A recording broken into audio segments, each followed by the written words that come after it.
Imagine it's a moonless night in the year 1192, the streets of Tyre cloaked in shadow as Conrad of Montferrat, a towering figure among Crusader kings, strides through the bustling crowd, his armor clinking softly, unaware that death is closing in.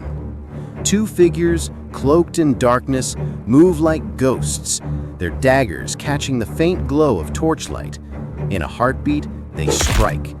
Conrad collapses, his blood seeping into the cobblestones, and the assassins melt back into the night, leaving chaos in their wake. This wasn't a random murder, it was the work of the Hashashins, the Order of Hashashins, a secretive sect whose name alone could silence a room full of kings, sultans, and caliphs. Their audacious strikes, like the killing of Conrad or the near-fatal attack on the legendary Saladin in 1176, made them the stuff of nightmares, their blades reshaping history with chilling precision. But who were these shadow warriors, and how did a small religious sect become the most feared assassins of the medieval world? What drove them to such daring acts, and what led to their catastrophic downfall? The story begins in the late 11th century, amidst the chaos of the Islamic world's sectarian divide. The Hashashins, formerly known as the Nizari Ismailis, were a splinter group of Shia Muslims born from a bitter dispute over the rightful successor to the Ismaili imamate. Enter Hassan-i-Sabah, a scholar, poet, and radical visionary who would become the architect of their fearsome legacy. In 1090, Hassan seized the fortress of Alamut, a near-impregnable stronghold perched high in the rugged Alborz mountains of northern Persia. This eagle's nest, surrounded by jagged peaks and sheer cliffs, was more than a fortress, it was a symbol of defiance, a place where Hassan could forge his vision of a new world order. He wasn't just a warlord, he was a master strategist, blending religious fervor with military innovation to create a society that was both a cult and a revolutionary force. The Hashashins were devout believers, convinced their mission was divinely ordained to protect their Nizari faith against the dominant Sunni Seljuk Empire and the encroaching Crusaders from Europe. Hassan, often called the Old Man of the Mountain, built a fiercely loyal following, recruiting young men, many of them orphans or societal outcasts, and transforming them into elite operatives known as fidais, or self-sacrificers. These weren't mere killers, they were highly trained agents, schooled in the arts of disguise, espionage, and psychological warfare.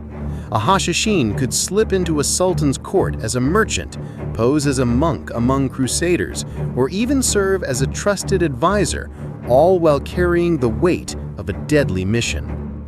Their methods were as theatrical as they were terrifying. A dagger left on a ruler's pillow as a warning, a public assassination to sow chaos, or a whispered threat that could paralyze entire armies with fear.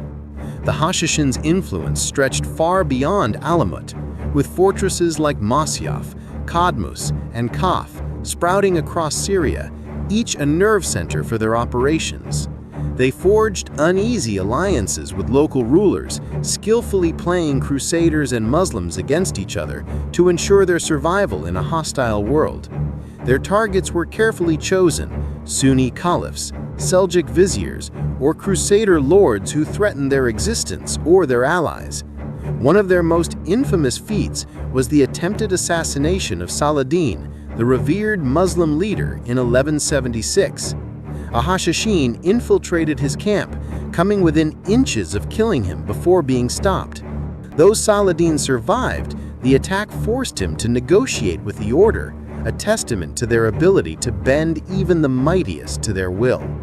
The name Hashashin, from which we get the word assassin, was likely a slur spread by their enemies, claiming they used hashish to induce a trance-like state before missions.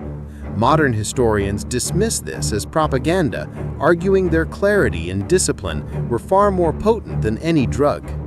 Hassan's genius lay in his ability to create a mythology around the Order, portraying them as divine instruments of justice. This narrative inspired unwavering loyalty among his followers and struck terror into their foes, who never knew when or where the next strike would come. By the 12th century, under leaders like Rashid ad-Din Sinan, the Syrian Old Man of the Mountain, the Hashashins reached the height of their power. Sinan, a charismatic and ruthless figure, expanded their operations in Syria, targeting Crusader knights and Muslim emirs with equal audacity. Their assassinations were not just about eliminating threats, they were acts of political theater designed to destabilize empires and shift the balance of power. Yet, for all their cunning, the Hashashins' world was changing. By the early 13th century, a new and unstoppable threat emerged: the Mongols, led by the relentless Hulagu Khan.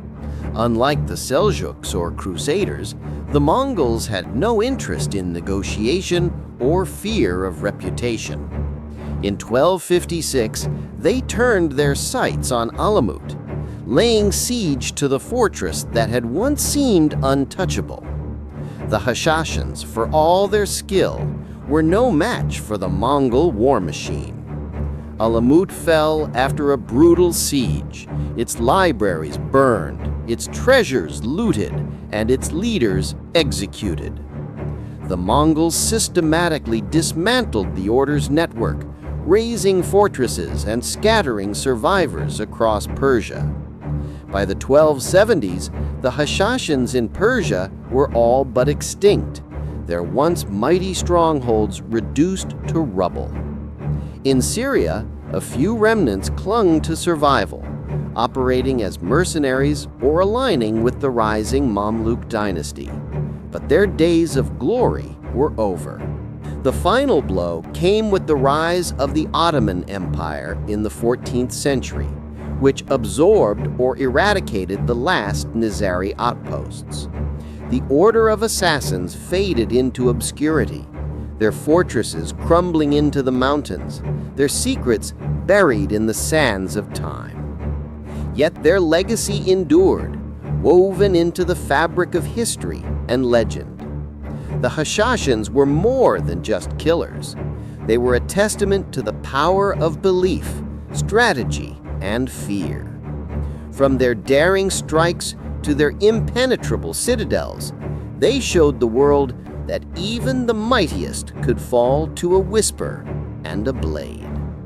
Their story inspired tales of shadowy brotherhoods, from the Knights Templar to modern fiction like Assassin's Creed, keeping their name alive centuries after their doom.